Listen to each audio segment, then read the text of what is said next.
it's Natalie again. Thank you so much for tuning in to the live stream. I have the extreme honor of sitting here with Kelly Shuster. She's an Android developer for iTriage, and I'm excited to have you meet her and have her talk about her work. Welcome, Kelly. Thank you so much for having me. Honored to be here. So tell me a little bit, how did you get into the technology industry? I think you had mentioned hardware, mixing the two. Yes. Tell me a little bit about it. Sure. So I never really thought that I was going to be a tech person in my career.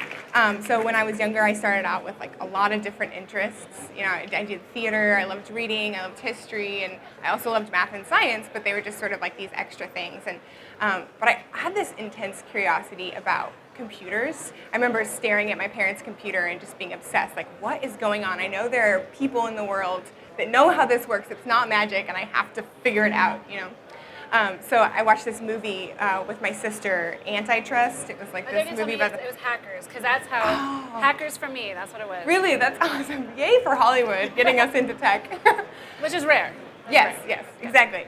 So there's this scene where he's at the daycare and he hacks into the system through the daycare computer, and I became obsessed with the idea, could you really do that, or was that a Hollywood thing?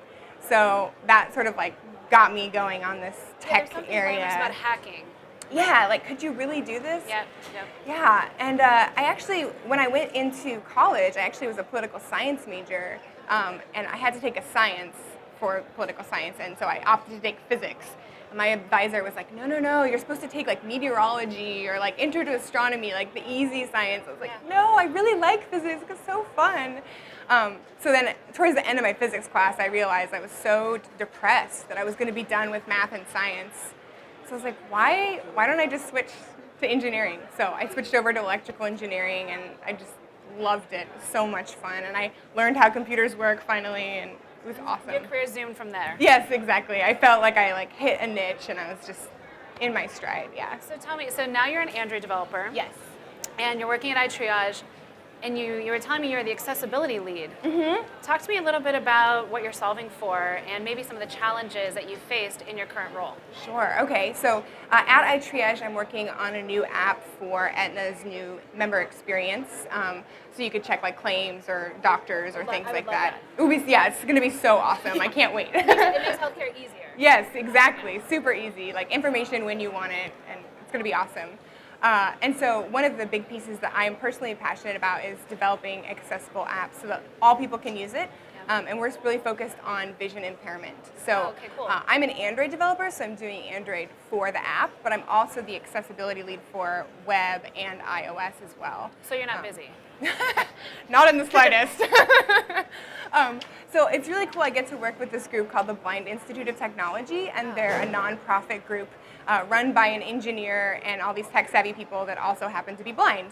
And they come in and they test our app, and I work with them to understand what can we do from a programming perspective to fix these issues. And I help the developers on our team, about what are the tips and tricks for coding for web, iOS, and Android that they can implement. It's cool user testing. Very cool, yeah. And they have their own set of standards. It's not tied to specific regulations, but it's tied to actual usability, because a lot of the official regulations, you can check off all the boxes but still not have a great user experience. Right. So it's you're really putting cool. the user first, right? And I think that's what's really important in developing new technology is you don't necessarily have to start from scratch, right? Know your users.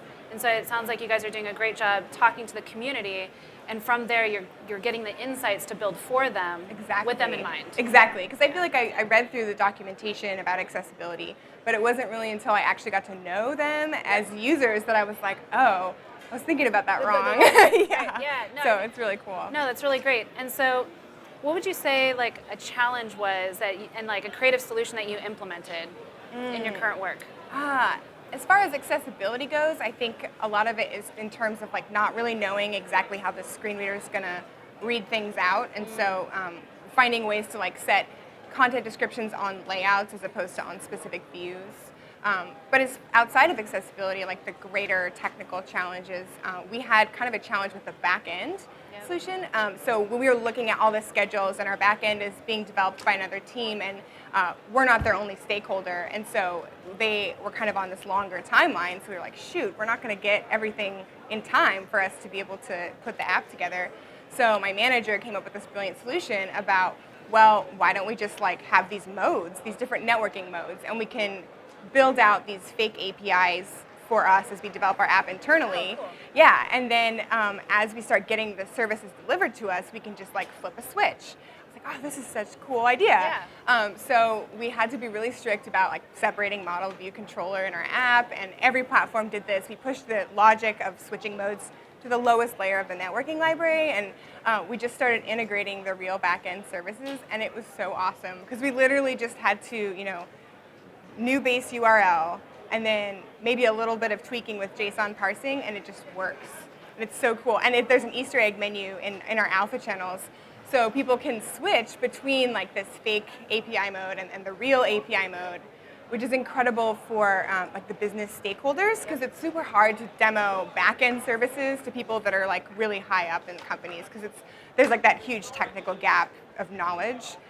But if they have the app in their hands and they can toggle back and forth the modes, they can easily see like the progress of the back-end services. Yeah, absolutely. And so from all of this, you're incredibly passionate about technology, right? Yes. And what I love about, so you're not only just doing incredible work at iTriage, you're also out leading and helping more women specifically get into technology. And so you're also one of the founders and leaders of Women Who Code Denver. Exactly, yeah. So what is that community like, and why is it important? Oh my gosh, the community is awesome. So I started out in hardware, like we were talking before, with electrical engineering, and a few years ago I transitioned into Android development.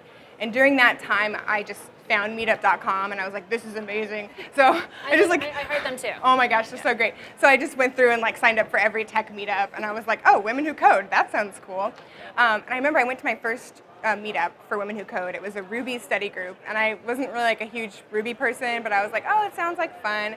And I show up, and there are all these women literally just sitting around hacking and programming, and it was kind of indescribable. It's like the idea of where we both started was real. It wasn't just Hollywood. It was women actually doing what we always wanted to do. Exactly. And it was so, like, I didn't even realize I'd never programmed with more than one woman before. And I was like, wow, really this common. is so cool. Yeah. And I didn't really realize I was missing anything in my life until I went. And I was like, oh, this is so cool. I want to do this all the time. So I started going to their meetups, and they had a lot of really good tech talks. And the woman that was leading Denver was actually moving to Boulder, I think. And so she was going to do the Boulder stuff. And the position opened up, and I was like, do you want to lead? We need someone to lead it. And I was like, I would love to. Like, the women that I meet here are phenomenal. And it's really cool too, because like with accessibility and all these things, I'm interested in the idea of like a full stack or multi-platform knowledge, which is amazing because in the Women Who Code community, we've got Java people, we've got iOS, Android,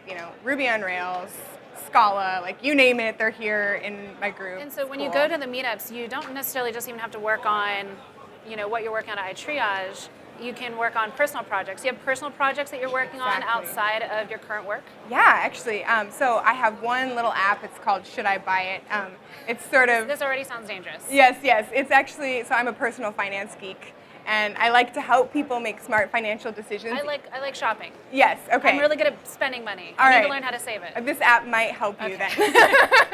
You put in what you're going to buy and how often you think you're going to buy it, and it will tell you if you would have invested the money instead, how much you'd have after 10 years. Yeah, I need this. Yes, it's awesome. So it is available on Android. It yes. is? Yes. It's on the Play Store? Yes, on the Play Store. Okay, so tell me again, what's it called? Should I Buy It? Should I It's got Buy a little It? green logo with a scale of like a bag of money or a cup of coffee.